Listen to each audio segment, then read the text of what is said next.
Basim is the main character of the newest Assassin's Creed game that has been released, Assassin's Creed Mirage. It tells a lot about who Basim is and what he wants, but not enough. Today I'm going to tell you something new about Basim. I'm going to make you learn something new about Basim, something you did not know, because you know nothing about Basim. This video will contain spoilers for Assassin's Creed Valhalla, Mirage, so you have been warned. This is your official spoiler warning. Get out if you don't want to be spoiled about Mirage and Valhalla. Now with that, let's start with Basim's upbringing. Basim ibn Ishaq was born to Ishaq.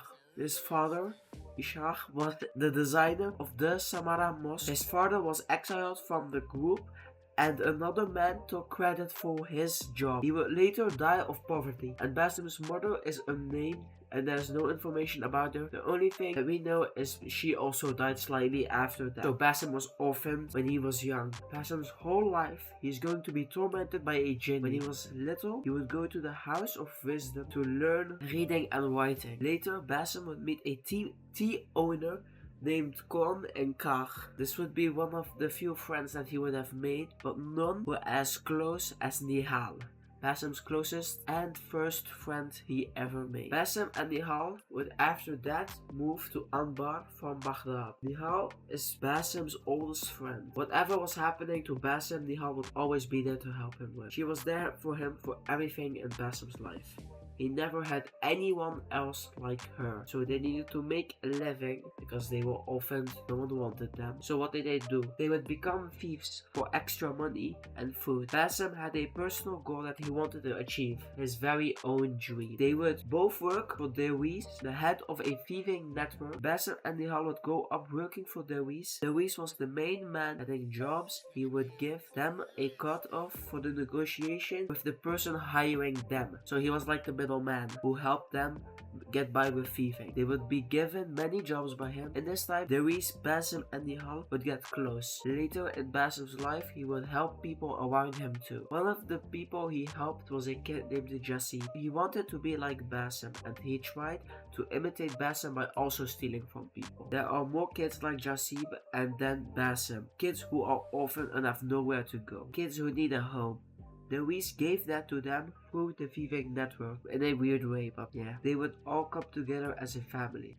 Dewis would around this time be met by the Hidden One, who serve the light in the dark. People who won't shun other people like Basim's father. People who want to make sure the corruption does not go through anywhere. Basim, he wants to be like them. Basim could have had a better life if he chose any other thing to do, any other job to take, but he chose the Hidden Ones. Basim chose this because he wanted to learn the ways of the Hidden Ones. Basim chose thieving because he wanted to learn the ways of the Hidden Ones. He wanted to be one, hidden in the crowd, making sure whatever would happen to him would never happen to any other kids like Jasim. Basim is now in his teen years, and this is when the game starts. Assassin's Creed Mirage. He has a nightmare by the genie. Then he wakes up in a cold sweat. Basim sees Nihal and they both go to the Reese for their next job.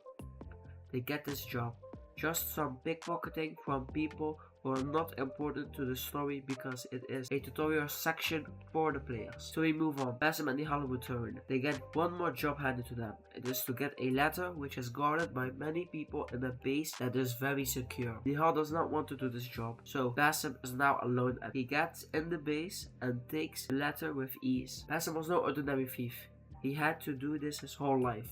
This is child's play for him. He returned to the little thieving base they have, and then a hooded figure was standing in the building next to Dewis.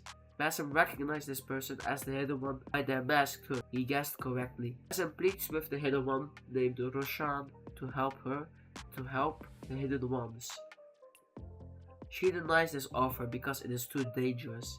She already lost 2 to 3 men for this one chest containing an item of which she has no information. Basim figures out that the item is located inside the palace of the Khalifa in Anbar. Even after being told that he should not go to the palace, Basim wants to go anyway, so he sneaks in. Together with Nihal, he can enter the palace, moving inside of the palace without being seen. The group stumbles into a big room in the center of the palace. Basim and Nihal see the Khalifa in a meeting with masked figures. all unknown to the Khalifa, all wearing a golden mask and a black hood with gown that completely covers their bodies. The Khalifa asked if he could see what was inside the chest that the group was surrounding. A group of masked figures says no one can see the contents of the chest, and they get mad that the Khalifa dares to ask. Meanwhile, Basim and Nihal are listening to everything they said. The Khalifa and the masked figures now end the meeting and leave the room. With no one in the room, Basim and Nihal talk about the chest and see that the item is a mysterious disc that makes a hologram appear. This is something that the group could not describe. It almost looked like it was a recording with a device of unknown origins. It shows two figures, one hitting the other, and the one who got hit got locked up. After this conundrum, Basim and Nihal were shocked. Then the Khalifa comes back to the room, wanting to know what is inside the chest. Why does this item need to be kept so secure so no one can see it? Not even the biggest man in Baghdad. Basim and the Khalifa get into a fight. Basim almost loses consciousness. Basim sees Nihal taking a knife from the waist of the Khalifa and she stabs him and he dies. The Khalifa is dead. The child of the Khalifa comes to check on his father. He sees Basim and screams for the guards. Now Basim and Nihal need to run from the government. They run and hide in their house, escaping the guards. The next day comes and Basim is mad at Nihal for stabbing the Khalifa.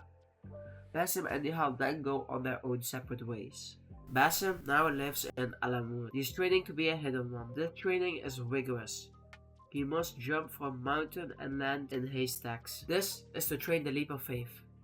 Then he has combat training, where they fight with swords and a dagger to learn combat.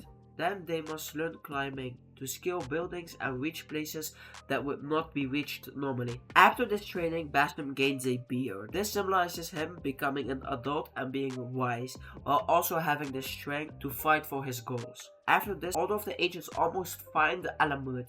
They have sent people from Baghdad to reach the Hidden One's base. Basim is able to stop them.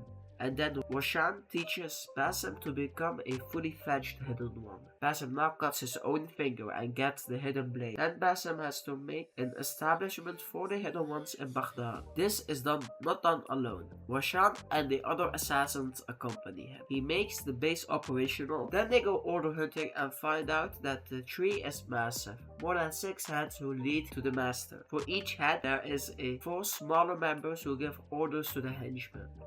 Basim now goes to each small member after each 4th small member has been eliminated. He then needs to get to the base of the head. This is accomplished by a cutscene and a black box mission that follows suit, where he chooses how to enter the base. Most of the heads are done in their own pace and order. The first one is only forced when entering Baghdad. Around this time, Basim reunites with his old friend Kong, and they reminisce about tea, and Kong helps Basim take out one of the order heads in the auction mission. And around the same time also, Basim meets and heals the friendship lost with him and Nihal. After each head has been assassinated, Basim gets a memory corridor where the genie comes to make him scared. After all heads are gone, Basim now needs to find out who the Grand Master is. There are 3 targets, a military man, a poet, and the wife of the Khalifa. It turns out that the wife is actually the leader of the order. Which, this is out of script, but why? Why did they not work together, and why was the Khalifa forced to work under the order if his wife is the head? But yeah, moving on. Hosham wants to take her out, but Basim again joins her. Basim now goes alone to the Grand Palace in the center of Baghdad. He finds the wife and he takes her out. In her dying breath, she states the order is taking out Alamut in order to make way for Basim to reach the temple in Alamut. This temple will reveal to Basim who he is and why the genie makes every day and night a living hell for Basim. Hosham then comes and tells Basim if he goes to the temple, she will kill him. If Basim tries to find out who he is and what his place is in the world, she will kill him. Basim realizes that Hosham always knew about the temple and what it could do for Basim, but she lied to control him. She knew Basim, and if he could get to the temple, that he could be unstoppable. Basim, now together with Nihal, goes to Alamut and finds out almost everyone is dead. Now they take out the Order members and they are alone with the Hidden Ones, some of the remaining forces. Basim convinces them that he should go to the temple, and surprisingly, they agree. He goes with Nihal to the door of the temple. Roshan throws a hidden knife at them. They now clash and it's fierce. In the end, Basim wins and hits Roshan with the hidden blade to her shoulder. She now talks to Basim and tells him he should not go to the temple. Basim is convinced otherwise. Basim now, together with Nihal again, go inside the temple, which only a person who has Isu DNA can enter. Basim now sees the memories of Odin and Loki, more of Loki with Odin, from AC Valhalla. Basim relives every single memory about his past life because Basim is actually a person who has the reincarnation of Loki within him. This is only done because of a supercomputer in AC Valhalla called the Yggdrasil. They plant their DNAs inside some babies and then they get reincarnated like thousands of years in the future. There are a lot of people who did the Yggdrasil thing, but the most notable ones are Odin, who has become Eivor, Tyr, who has become Sigurd, and Loki, who has become Basim. Loki was originally not invited to take place in the Yggdrasil thing, but Loki forced his way through because he killed Heimdall and took his place. Well, now Basim is learning about all of these things. He sees that the actual person inside of the cage from the disc was Nihal, the suppressed memories of Loki, the good of Loki, and the genie is everything bad about Loki coming back to Basim to haunt him in every waking day, every waking night, to make sure that he does not forget his crimes and his sins. Eivor also has this in the form of Odin, but Eivor figures out that he should not be alone in his journey, that he should have actual other people with him, that he should make friends and these friends will help him in return. If Eivor gives them his time, they will give him his time and love too. This is done through compromise. Something that Basim could never learn in his childhood because he was always abandoned, he was always used, he was always strict, he was always controlled by whoever sought to find him, whoever sought to use him. So he was never able to go through with compromise. So he forced his own way through. He forced to go alone and to make sure that no one would ever dare to stand up against him. Eivor, on the other hand, wants to help people so that they will help him, so that they can build a relationship and a friendship to make sure that everything is good for everyone. This is the difference between Loki and Odin. And there's obviously a whole lot with Loki specifically, but that is nothing to do with Basim. That's only the memories of Basim's previous life. But in the end, Basim sought to fight Loki and the genie by accepting them as who he is, because Nihal was the only person who would go with him till the ends of the earth with him, for him, and she only cared about him. So he thought, if this is the good of somebody, then maybe it's the good of me and it should be a part of me. Damn, bars. But yeah. So they merge consciousness. Basim accepts Loki's memories, and in the end, at first, that's just it for the game. But in conclusion, at first Basim's parents died, and Nihal was the only one who he had. He had nowhere to go. Then he found out about the House of Wisdom. Then in the House of Wisdom, he found out about the Hidden Ones. That's at least my theory. I don't know. How else would he know about the Hidden Ones if not the place where wisdom lies? He learned about people who want to free other people. People who make sure something like what happened to Basim would never happen to him or his parents or anyone else for that fact. He could do 100 things, and the one thing he chose was to help people, remove corruption from everywhere around the world.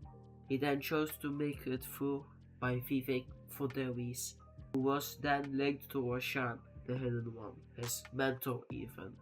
Through years of training and hard work with Dewey's, they made a family with Jasib and the other kids who are also orphaned like them. They were the only link. They were only linked by being orphaned. They would help each other out, and in turn help themselves. Basim then chose to enter the palace for what we now know is the memory disc of Loki being locked up. When the Khalifa came to him, he had to do something back. He had to live. He had to be a hidden one. Then he found everything about himself and everything about him that he built over the years with the Reese, and the Vivek network just died. They were gone out of his life, dead at high noon. He then again had no one because he left Nihal, because he thought she had killed the Khalifa. Roshan found Basim. He again had to prove himself. That Roshan chose to accept Basim as a hidden one in training. Basim then had to train again.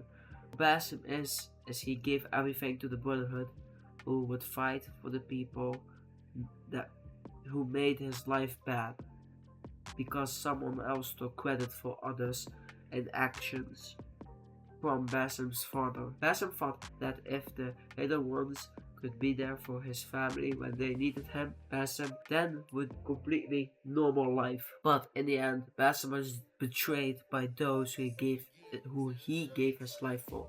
He did not want to be them anymore, and that's what happened. He learned about who he was in his past life, and he chose to combine with Loki and accept it because Loki was all he had at that point. And he chose to continue the mission Loki had been set on because Nihal was the only one who never lied to him about anything he did not know. So he chose to go where he felt trusted. And this change in Basim is something that Enkidu sensed. That's why Enkidu in the end rejects Basim and slashes him on the head.